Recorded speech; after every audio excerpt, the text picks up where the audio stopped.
యాందిరయ్యా an చేస్తున్నా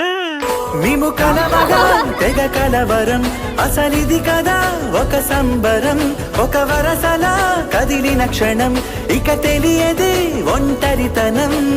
ఎన్నాళ్ళ కోరాలు కన్నోళ్ళిలా వస్తూనే పోయాయి కన్నీళ్ళిలా ఇల్లంతా మారింది సందళ్ళుగా మీరంతా ఉండాలి వందేళ్ళిలా మనవారే వెనకుంటే మరణాన్నే మరిచేలే మనసంతా వెలుగేనా ఇక చీకటెళ్ళింది తెల్లారి నీ నవ్వుతోనే 10 మంది ఉండగా ప్రతిరోజు పండగే